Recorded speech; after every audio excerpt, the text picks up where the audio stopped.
नमस्कार मित्रांनो, स्वागत आहे तुमचं माझ्या द ट्रेडर अभिनव यूट्यूब चॅनलमध्ये. चॅनलला सबस्क्राईब करून घ्या.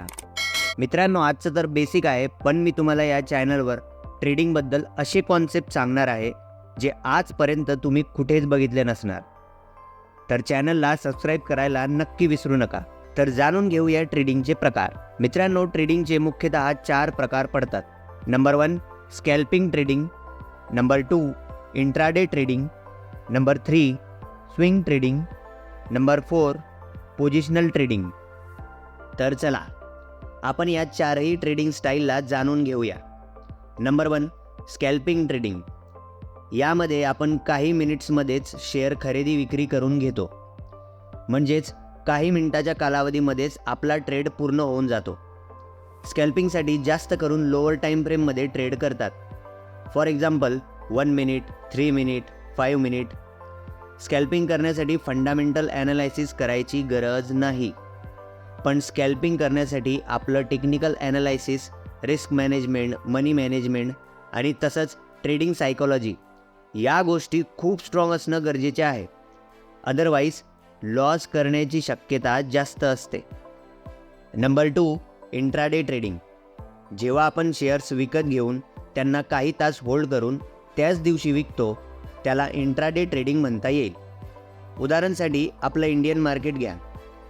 आपलं स्टॉक मार्केट उघडतं सकाळी 9:15 आणि बंद होतं दुपारी 3:30.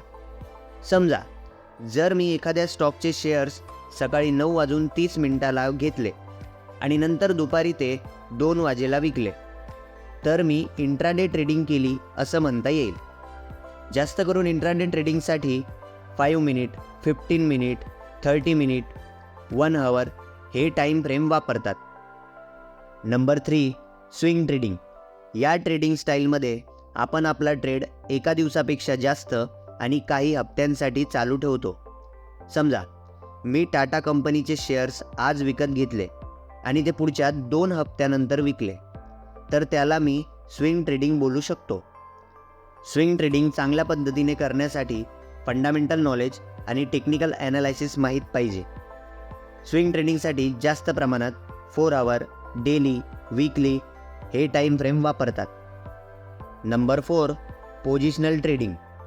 जेव्हा आपण एखाद्या कंपनीचे शेअर्स काही महिन्यांसाठी घेऊन ठेवतो आणि त्यांना काही महिन्यांच्या कालावधीनंतर विकतो, त्याला पोझिशनल ट्रेडिंग म्हणतात. जनरली पोझिशनल ट्रेडिंगसाठी वीकली आणि मंथली टाईम फ्रेम वापरतात.